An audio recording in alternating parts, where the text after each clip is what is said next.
ചേട്ടാ ജോലി കഴിഞ്ഞിട്ട് വരാണോ? ഞാൻ യൂട്യൂബിലൊക്കെ ഇങ്ങനെ വീഡിയോ ഇടുന്ന ആളുകളില്ലേ, അങ്ങനെ വീഡിയോ ഇടുന്ന ഒരാള്. എന്താണ് ഈ ജീവിതത്തെ കുറിച്ച് നിങ്ങൾക്ക് പറയാനുള്ളത്? പറയാനൊന്നുമില്ല, നമ്മളെ കഷ്ടപ്പെട്ട് ജീവിക്കുന്നത്, പണിയെടുത്ത് ജീവിക്കുന്നത്, അത്രേ ഉള്ളൂ. അധ്വാനം. അപ്പൊ ഈ ജീവിതത്തിനെ കുറിച്ചിട്ട് ഇങ്ങനെ മറ്റുള്ളവരോട് എന്തെങ്കിലും പറഞ്ഞു കൊടുക്കാനുണ്ടാ? നല്ല പണിയെടുത്ത് ജീവിക്കണം, അധ്വാനിച്ച് ജീവിക്കണം, ആരോട് കടം വാങ്ങാൻ പാടില്ല, കടം വാങ്ങി കൊടുക്കണം, വിട്ടുകൊടുക്കണം. അങ്ങനെ ഒരു ജീവിതത്തിന്റെ കഥയാണ് നമ്മൾ അങ്ങനെയാണ് ചെയ്യേണ്ടത്. നല്ലത്. പഠിച്ചിട്ടുണ്ടോ? ഞാൻ 5ാം ക്ലാസ് വരെ പഠിച്ചു. അപ്പൊ ഒരു പാട്ട് പാടിയിട്ട് പോയാൽ മതി. ഇപ്പൊ എന്ത് പാട്ട്? എന്തെങ്കിലും പാട്ട് അറിയില്ല നിങ്ങൾക്ക്? എന്ത് പാട്ട്? പാട്ടറിയാം, പഴയ പാട്ട് ഇങ്ങനെ. ഇപ്പൊ നമുക്കത് പഴയ ഗൈസ്, നമുക്കപ്പോ പഴയ പാട്ട് മതി. നിങ്ങളുടെ പേരെന്ന് പറഞ്ഞ? ശ്രീധരൻ. ശ്രീധരൻ ചേട്ടൻ ഇപ്പൊ നമുക്ക് പണ്ടത്തെ പഴയ പാട്ട് പാടിത്തരുമോ? അല്ല,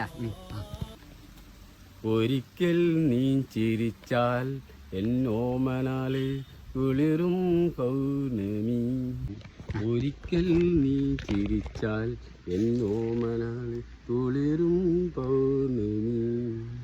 ഗൈസ് അടിപൊളി പാട്ട്. വേറെ പാട്ട് ഇപ്പൊ പാടാൻ സമയമില്ല അല്ലേ? ഓക്കെ, പാട്ട് അടിപൊളിയായിട്ടുണ്ട്. ഉപദേശം അതിനേക്കാൾ അടിപൊളിയായിട്ടുണ്ട്.